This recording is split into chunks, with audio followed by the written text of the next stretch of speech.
chez la plupart des youtubeuses pro ou pas pro, je vous présente les produits terminés du mois de décembre 2015. Ça fait bizarre, donc ce sont mes derniers produits terminés.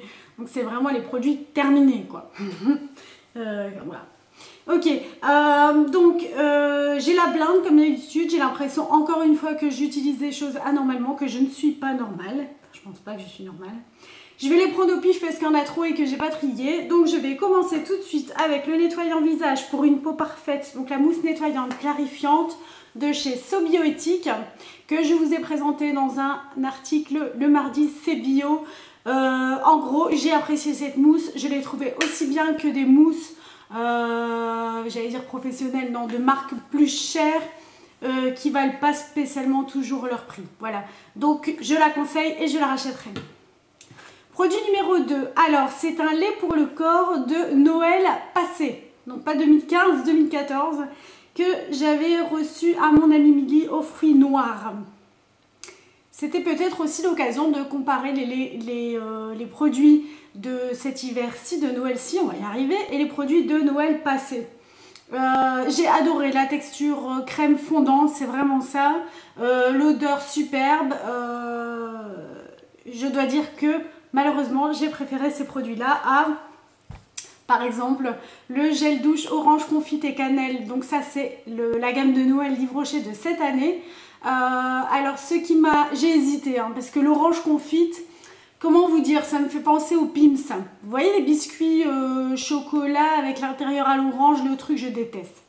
Donc déjà, ça m'a fait penser tout de suite à cette odeur-là et ça m'a un peu... Mais en même temps... J'adore la cannelle, donc je me suis dit allez vas-y essaye, peut-être qu'avec la cannelle c'était écœurant franchement. Le gel douche, la crème onctueuse aux fruits noirs, le lait corps de l'année passée, oui, et le gel douche de cette année, bah malheureusement je vais ressentir quand même, bah ouais non, ça sent le Pims. Donc pour celles et ceux qui aiment les Pims, et encore, Nini adore les Pims et il n'a pas aimé, il a trouvé ça aussi écœurant. J'ai même dû le finir parce qu'il ne voulait pas le finir. Donc pour moi, non, je ne rachèterai pas. Alors, nous avions terminé, je ne sais pas si vous vous souvenez, un gel douche de chez Etam. Donc c'était la bulleuse paresseuse. Et je vous avais dit, ça sent l'homme, j'adore, c'est sexy comme odeur. Et j'avais du coup pris la brume lactée pour le corps, donc qui se présente en cheat sheet. Et en fait, donc brume lactée, c'est pas vraiment une brume, parce que pour moi une brume, c'est, ça y est, je recommence avec mes lunettes, c'est comme de l'eau. Là non, hein, c'est vraiment de la crème, mais à l'état à queue quoi, c'est à queue. Oh là là, on va faire un bêtisier ici. Non, c'est de la crème très très liquide. Et donc du coup, comme tu as ton cheat sheet et que tu le cheat sheet sur ton corps, c'est facile à faire pénétrer. Donc ça c'est vraiment chouette. Maintenant je comptais quoi. Donc je veux dire, genre pour un bras, je devais faire au moins 8 cheat sheets. Pour ma chambre, je devais faire au moins 12 cheat sheets. En fait, j'arrête pas de regarder le retour parce que je ne sais pas du tout si vous me voyez. Parce que j'ai encore une fois une lumière. Je suis désolée, la lumière elle est là, vous voyez. Et c'est pas évident pour moi de filmer de par là alors que je devrais peut-être. Donc on y pensera. Donc la lotion pour le corps, autant que le gel douche, je le trouvais un peu sans intérêt même si j'adorais l'odeur. Le lait pour le corps, cette option là très liquide, j'ai vraiment bien aimé, donc oui je rachèterai. D'autant que j'ai entendu qu'ils avaient fait une collection spéciale Noël et que justement ils ont retenu l'odeur de la bulleuse paresseuse, donc c'est que c'est une odeur qui a plu. Alors j'ai terminé le lait dermo démaquillant de chez Sobioéthique de la gamme Hydro Aloe Vera. Alors c'est un lait très agréable, c'est comme... c'est aussi, on dirait aussi que c'est de l'eau en lait en fait, donc c'est spécial. C'est hyper frais, c'est hyper agréable. Maintenant, le seul point négatif, c'est que ça démaquille, mais ça démaquille pas les maquillages qui tiennent. Par exemple, tout ce qui est mascara waterproof, tout ce qui est crayon Kajal, tout ce qui est crème sourcil, toutes ces choses-là, faut y aller à l'huile quoi. Je vais dire, ça passe pas avec ça. Donc pour toutes celles qui n'utilisent jamais de produits waterproof, oui, pourquoi pas, c'est un produit très frais et très agréable. Donc faites pas attention, j'ai les cheveux mouillés parce que vous savez que je ne sèche plus mes cheveux normalement. Je vois que j'ai un produit démaquillant encore ici, donc ça c'était l'huile démaquillante soyeuse à la camomille de chez The Body Shop. Franchement, je suis hyper contente de l'avoir terminée. Pour preuve, je ne sais pas si vous vous souvenez, pour celles qui me suivent, j'avais fait une vidéo comment se démaquiller à l'huile avec cette huile démaquillante. Elle sent fort, l'odeur c'est une bonne odeur. Et c'est The Body Shop encore une fois, donc c'est trop, ça sent trop fort. Donc quand tu te démaquilles et que tu enlèves même ton rouge à lèvres avec ton huile démaquillante et que tu en as dans la bouche, bah c'est désagréable. Sinon oui, ça démaquille bien, mais ça démaquille aussi bien qu'une huile d'olive, qu'une huile de jojoba, etc. Donc je la conseille personnellement pas forcément, et moi je la rachèterai pas. Alors j'ai terminé un nettoyant, mais cette fois-ci un nettoyant pour les pinceaux de chez Make Up For Ever. Donc c'est le Brush Cleanser. Alors en fait ce truc, je l'ai depuis un max de temps. Je me souviens franchement plus depuis quand je l'ai. Donc c'est une formule sans rinçage. En fait c'est un nettoyant de pinceau pour celles qui ne connaissent pas. Si vous n'avez pas envie d'avoir 15 000 pinceaux, vous n'en avez par exemple que 3-4 à la maison, et que vous n'avez pas le temps le matin, si vous changez de couleur d'ombre à paupières, de nettoyer votre pinceau au savon et d'attendre qu'il sèche, vous pouvez avec un petit coton, un peu de spray sur le pinceau, on frotte, et là votre pinceau est nettoyé quoi. Maintenant ça ne remplace pas un nettoyage, un bon nettoyage au savon, au shampoing, au gel douche, tout ce que vous voulez. Donc c'est bien, mais c'est pas utile pour celles qui n'utilisent pas de pinceau régulièrement. Il vaut mieux les laver vraiment avec du savon. Disons que c'est une formule à l'alcool, ça tient pas. Pour moi ça nettoie pas en profondeur, mais il est bien. Maintenant je pense pas que je repérerai aussi cher, je me souviens plus du tout du prix, hein. Mais c'est Make Up For Ever quoi. Je pense pas que je rachèterai un nettoyant pinceau de marque quoi. Voilà. Je viens d'en acheter un ici chez Sephora par exemple. C'est très bien. Mais sinon, il fonctionnait très bien. Je ne peux rien lui reprocher.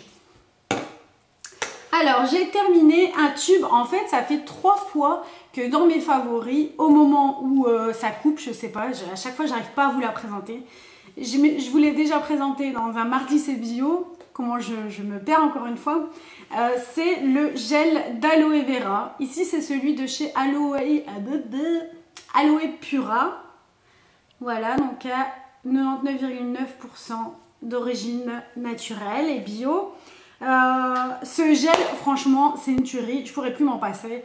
En fait, j'ai des problèmes de cuir chevelu, d'esquamation, d'irritation, de démangeaison. Enfin, tous les trucs bien top, quoi.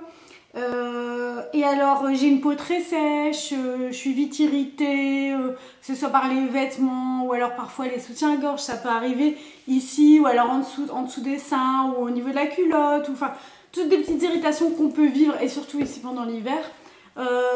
Évidemment je m'épile, donc que ce soit au niveau des sourcils ou au niveau du maillot. L'aloe vera c'est quelque chose qui cicatrise, qui calme, qui apaise. C'est quelque chose que vous pouvez mettre partout. La preuve, moi je le mets sur mon crâne et franchement en 2 minutes ça m'apaise mes démangeaisons, donc ça m'empêche de me faire du mal, je vais dire. C'est vraiment une tuerie. J'ai essayé du gel d'aloe vera non pas du gel d'aloe vera, enfin si de l'aloe vera mais pas en texture gel je veux dire, donc en plus liquide, et je préfère vraiment le gel. Maintenant sachez aussi que l'aloe vera ça se boit, ça se consomme et c'est très bon aussi pour le corps. Je n'en consomme pas, je n'ai jamais testé, mais pourquoi pas. En tout cas ce gel-ci je l'ai acheté chez Di, donc je vous ai déjà parlé de ce magasin. C'est un magasin belge, mais vous pouvez certainement en trouver partout ailleurs. Et c'est vraiment un gel que je conseille, je l'ai déjà racheté au moins 4 fois, donc oui. Alors j'ai terminé un gel douche, donc enfin nous avons terminé un gel douche de chez Aromazone, le sorbet de verveine. Alors Aromazone, c'est le fameux site dont je vous parlais, où j'achète tous les composants pour fabriquer moi-même mes cosmétiques, et où j'achète aussi mes poudres ayurvédiques pour me laver les cheveux. Ils font quelques produits, pas énormément, donc eux-mêmes, de chez eux quoi, que vous achetez déjà tout fait je veux dire. Le sorbet de verveine, ce qui nous a dérangé encore une fois bizarrement, c'était la couleur. Évidemment, on l'a plus là. C'était un verre, comme vous imaginez le sorbet citron vert. Donc un verre jaune un peu pétant. En fait, c'est un verre comme ça.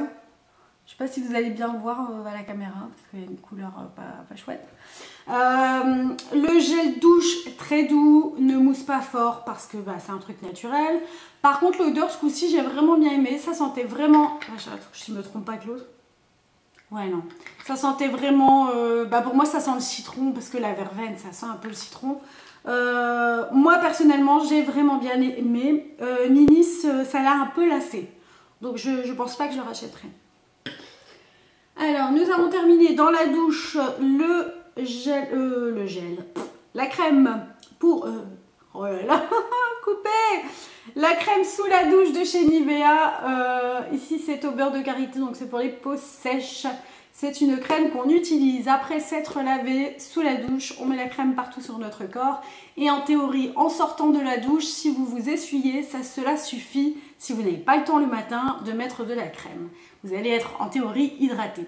Alors moi qui ai une peau très sèche, c'est parfait pour tester des produits comme ça. Je peux vous dire que oui, effectivement, il reste une espèce de couche, pas grasse, mais vous sentez que vous avez quelque chose qui reste sur la peau. Même après rinçage pendant longtemps, effectivement, quand je sors de la douche, ma peau tiraille beaucoup moins. Maintenant, je trouve malheureusement que ces produits restent quand même encore un peu chers. Je me souviens plus, mais à chaque fois, je sais que j'hésite à en acheter à cause du prix. Donc je dirais oui, je rachèterai. Maintenant, bon, c'est plein de trucs pas sympas, hein, mais ça marche vraiment. Donc pour celles qui n'aiment pas, qui n'ont pas le temps, qui sont un peu fades de se mettre de la crème, oui, je conseille. Alors, j'ai terminé le shampoing de chez Caddy, donc un shampoing ayurvédique au Nîmes. Alors en fait, c'est le premier shampoing que j'ai acheté dans ma lutte sauvage contre les produits chimiques dans mes cheveux. Caddy, c'est une marque qui ne fait que des produits à base de poudre ayurvédique, donc de poudre indienne. Le Nîmes, c'est une poudre indienne qui agit essentiellement sur les démangeaisons, les pellicules, etc.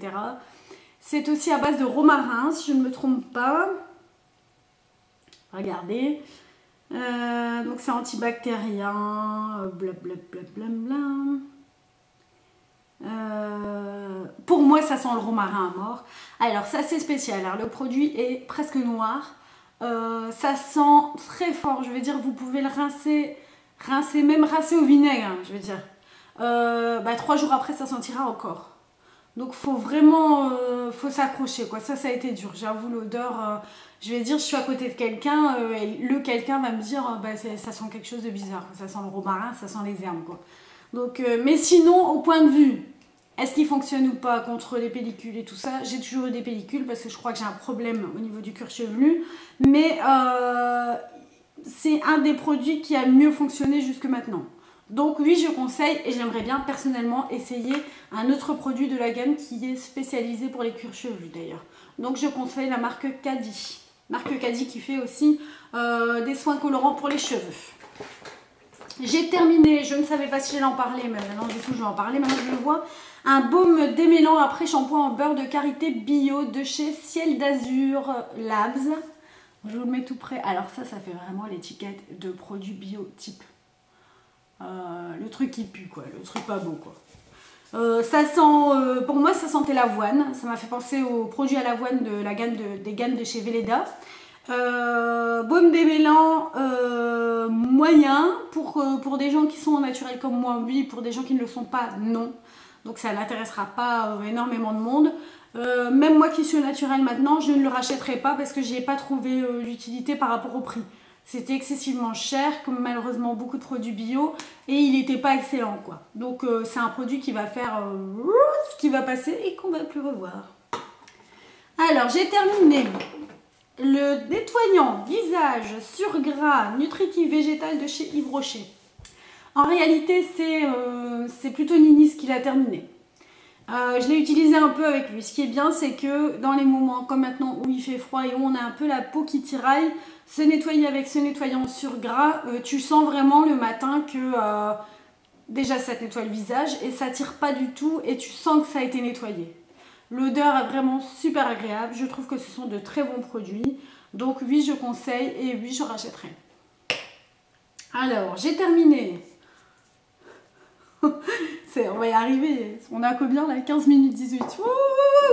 J'ai terminé la crème pour le visage de chez La Roche-Posay, la Effaclar Duo. Donc c'est un soin anti-imperfection, correcteur et désincrustant.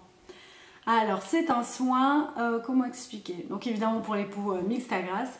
C'est un soin hyper agréable, la crème est très fluide, c'est aussi une texture un petit peu, je dis toujours des crèmes d'eau. Je ne sais pas si vous voyez une texture vraiment liquide. Maintenant, quand vous venez d'un soin comme moi, je venais d'une crème de jour naturelle, ça picote un petit peu. Et ce que ça fait la première semaine, j'ai l'impression que ça fait un peu ressortir justement vos imperfections. Donc, est-ce que c'est parce que justement c'est une crème anti-imperfection et du coup elle agit sur celles qui sont un peu en surface et les fait ressortir pour justement les faire partir? Je ne sais pas. Mais moi ça m'a fait ça seulement pendant la première semaine. Sinon après j'ai adoré cette crème. Maintenant on sent qu'elle est trash, hein. Donc si vous avez la peau, pourtant moi j'ai la peau sensible. La première semaine ça m'a un peu picoté ici au niveau des ailes du nez parce que j'ai des rougeurs. Sinon en base de maquillage elle est très bien, elle sèche très vite, elle n'est pas grasse du tout. C'est une crème que j'ai déjà rachetée. Donc oui, je la conseille. Alors j'ai eu du mal à conseiller celle-là parce que c'est une crème un peu trash quoi, je trouve quand même. Mais elle fonctionne bien et elle est vraiment bien comme base de maquillage, donc je ne pouvais pas ne pas la... Bref. Alors la crème suivante, c'est aussi une crème visage, c'est la crème le soin sublime anti-rides pour peau normale de chez Corinne de Farm. Alors attention parce qu'il y a deux soins qui se ressemblent énormément et qui ont le même packaging. Celui-là c'est vraiment le soin sublime anti-rides et l'autre je pense que c'est le soin sublime éclat ou le soin éclat. C'est pas du tout pareil parce que j'ai utilisé l'autre et c'est pas du tout pareil. Alors ce que j'aime c'est que le packaging c'est une pompe qui va vraiment à l'intérieur monter jusqu'en haut. Vous n'allez rien perdre. Cette crème elle coûte 8,99 €. Elle sent super bon. Elle est anti-rides, mais genre quand je vous dis anti-rides, c'est qu'au bout d'une semaine, tu vois que le truc est anti-rides. Donc tu sens que ta peau est lissée, mais pas comme si tu avais fait un lifting évidemment. Mais on sent vraiment que cette crème fonctionne. Elle est agréable, mais c'est un truc de dingue. Donc oui, je l'ai déjà racheté des milliers de fois et je la conseille à mort. Donc n'oubliez pas, le soin sublime anti-rides, 8,99 €. Ça vaut pas le coup, franchement. Corinne de Farm, c'est une bonne marque, c'est la marque des Miss. Et en plus, c'est pas loin de chez nous, c'est une marque du Nord, allez-y quoi. Alors, j'ai terminé une crème pour les mains, la crème gourmande de mains et ongles de chez Caudalie. Alors, Caudalie, en ce moment, je sais pas pourquoi je suis pas hyper contente sur eux, parce que j'ai eu quelques petites déceptions. Mais cette crème-là, je l'ai bien aimée. Maintenant, quand on dit crème gourmande, on s'attend à une texture beaucoup plus riche. En fait, non, c'est une texture très légère, ça sent le frais, comme certains produits de Caudalie peuvent sentir le frais. C'est super agréable, j'ai rien à dire, elle fonctionne bien. Maintenant, pas sur des mains hyper abîmées, hein, mais c'est un soin pour moi, comment on dit? C'est un soin de confort pour moi, voilà. Donc oui, je ne suis pas contre du tout. La crème Caudalie, elle était chouette. Alors, j'ai terminé le déodorant de chez Phonétique Vivre ses 30 ans. Alors, c'est un déodorant au parfum rose et néroli 100% naturel, sans sel d'aluminium et sans alcool. Alors, le truc, comment vous dire, quand vous achetez un déodorant bio, déjà vous dites, ouais, c'est un déo, donc c'est pas antitranspirant. Il n'y a pas d'alcool, il n'y a pas de sel d'aluminium, tu te dis, je vais dégouliner, voilà. Ou genre quand je vais mettre un pull synthétique, ça va être la cata, je vais schlinguer à mort quoi. Bah non, le truc il fonctionne vraiment. Moi je transpire pas fort, je vous avoue. Je suis quelqu'un je m'épile régulièrement, donc je n'ai pas de poils. Mais quand je mets un pull synthétique, quand j'ai trop chaud comme tout le monde, je vais transpirer un peu, forcément ça va sentir comme tout le monde. Ce truc là, il fonctionne vraiment. C'est-à-dire que d'habitude j'ai un déo bio et un déo pas bio, l'un à côté de l'autre dans ma salle de bain, au cas où. Le déo bio, je le mets quand je suis à la maison et le déo pas bio, je le mets quand je suis pas à la maison. Ah bah là, le déo pas bio, je ne l'ai pas employé. J'ai vidé le déo bio. Donc le Phonetic vivre ses 30 ans, allez-y, ce truc déchire. Oh, j'ai vraiment fait de pipe. Alors j'ai terminé en matière de make-up, parce que oui, j'ai terminé 3 fonds de teint. Alors là, le truc qui n'arrive jamais. Tout d'abord, je vais aller du moins bien. J'ai terminé le fond de teint de chez 2B, le Silk et Matte en couleur Peach. Donc c'est le 02. Alors en fait ce fond de teint a des points positifs et des points négatifs. Les points, je vais d'abord dire les points négatifs. C'est un flacon, un petit flacon, ça c'est bien, en pompe. Mais alors, je vais vous montrer de près, c'est dégueulasse, hein, mais voilà. Voilà. La pompe, c'est comme une langue de serpent. C'est pas moi hein, qui l'ai coupé, il était comme ça. Et alors le produit est assez lourd, assez épais. Donc déjà pour un flacon pompe, c'est limite. Parce que tu te dis, le produit est tellement lourd que quand tu vas appuyer sur la pompe, ça va pas monter quoi. Tellement c'est vraiment conséquent. Donc tu n'en as pas besoin de beaucoup, ça c'est bien. Le produit est effectivement un produit pour les peaux mixtes. Donc c'est une texture non grasse. Il est assez couvrant, les couleurs, le choix des couleurs est vraiment bien. Moi qui ai une peau claire, le pêche était parfait pour moi. Mais allez, je suis même pas arrivée à la moitié, ça m'a déjà gavé, je devais à chaque fois ouvrir le truc. En plus, je peux pas faire ça pour prendre la matière puisque c'est trop lourd, c'est trop pas liquide quoi.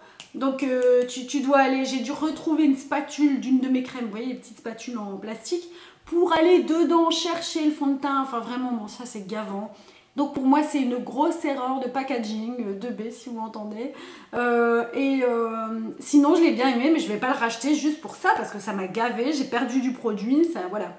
Mais sinon il était bien. Voilà. Suivant, j'ai terminé mon fond de teint, je dis toujours c'est mon fond de teint des make-up du jour, mais c'est vrai. C'est le NARS Sheer Glow. En fait c'est celui que j'utilise toujours pour mes make-up du jour, je ne sais pas du tout pourquoi, c'est venu comme ça. Alors en fait le fond de teint NARS Sheer Glow c'est un fond de teint comme son nom l'indique qui est fait pour, c'est un fond de teint illuminateur quoi.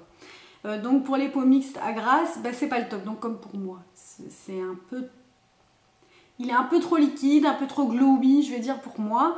La couleur Mont Blanc me convient bien, c'est à la limite hein, parce qu'il est légèrement jaune. Je sais qu'il y a une teinte en dessous, hein, je ne sais plus comment elle s'appelle, mais il y a une teinte encore en dessous. Je pense que c'est là, d'ailleurs je ne sais même pas s'il y a écrit 02. Voilà, la Light 2, Mont Blanc que j'ai. Sinon c'est un fond de teint hyper agréable, la couvrance est bien, on sent que c'est un fond de teint professionnel. J'ai rien à dire, c'est juste que pour moi il ne convient pas vraiment à une peau mixte et d'ailleurs ils ne l'ont jamais dit donc je ne peux pas leur tenir rigueur. Donc il est indiqué fond de teint illuminateur transparent, disons que oui, à côté d'un MAC, oui, il est transparent, il est couvrant mais transparent, c'est vrai, il est assez léger. Donc je le conseille, mais à éviter pour les peaux un peu grasses. J'ai terminé le fond de teint que j'ai tant traité, quoi, purée, j'en reviens pas, je l'ai terminé et je suis dégoûtée. C'est le fond de teint 24 heures infaillible mat de chez L'Oréal et le mien c'était le numéro 11 en teinte Vanilla. Donc c'est la teinte la plus claire, je pense même qu'il est difficile de trouver la teinte 11. La teinte 11 c'était très bien pour moi. Franchement quand j'ai fait et qu'il n'y avait plus rien, j'étais dégoûtée, sérieusement. Ce fond de teint pour une peau mixte avec vraiment la zone T un peu grasse hein, et limite la peau un peu sensible, il est parfait. Il a une tenue de dingue. À l'application, il est super. Moi, je favorise une application doigt parce qu'à l'éponge, il est moins bien. Donc pour moi, c'est un fond de teint qu'il faut vraiment appliquer à la main. Il est génial. La couleur 11 Vanilla, légèrement rosée, parfaite pour moi. Pas cher. Je sais pas. Je pense que ça doit être quelque chose comme 13 €. Je le pleure, j'hésite à le racheter, c'est parce que j'ai d'autres fonds de teint que je dois tester et que je vais pas faire ma Charlotte à aller chercher 36 000 fonds de teint encore une fois, parce que moi mon problème c'est les fonds de teint. Mais j'ai du mal. Donc je le conseille, oui, achetez-le parce qu'il est vraiment bien et j'espère qu'il ne sera pas discontinué surtout, j'espère. D'ailleurs, j'aimerais essayer l'infaillible pas 24 heures mat, mais je me tâte aussi, donc évidemment je vous tiens au courant. Hein. Et j'ai terminé parce que nous sommes, mon Dieu, bientôt à 24 minutes, je suis vraiment désolée. J'ai terminé, j'avais reçu un petit échantillon du bronzer des Balm Desert, ça c'était le Take a Dip, le fer trempette. Malheureusement, vous voyez, c'était pas un truc super évident. Parce qu'en général, quand on met le bronzer, on est avec un pinceau, je vais dire, donc moyen au niveau des poils. Mais je l'ai employé jusqu'au bout et pour vous dire, je l'ai racheté en grand format. Donc pour les peaux claires comme moi, c'est un bronzer qui est marron mais un peu rosé en fait. Je le porte, je ne sais pas si, parce que j'ai mon blush au-dessus, alors ici en dessous, je ne sais pas si vous voyez, mais allez, je pense que pour les peaux claires, il est vraiment bien parce qu'il est marron et un peu rosé. Je pense que de près, normalement vous devez voir qu'il y a des effets un peu rosés dedans. Bref, il est vraiment bien, donc je vous le conseille. Voilà, mes produits terminés sont enfin terminés. Je suis désolée, j'ai mis une plombe. J'ai l'impression en plus que ça fait hyper longtemps que je n'ai pas fait mes produits terminés. C'était bizarre. Pour celles et ceux qui n'ont pas encore eu mes vœux, je vous souhaite une super merveilleuse année et tout ce que vous souhaitez. Et pour ma part, je pense que le bilan des produits terminés du mois de décembre n'est pas si négatif que ça. Et évidemment, je continuerai à terminer les produits et je vous les présenterai bien sûr dans mes produits terminés du mois de janvier. Salut, salut! N'hésitez pas à vous abonner, je vous adore. Bisous, bisous!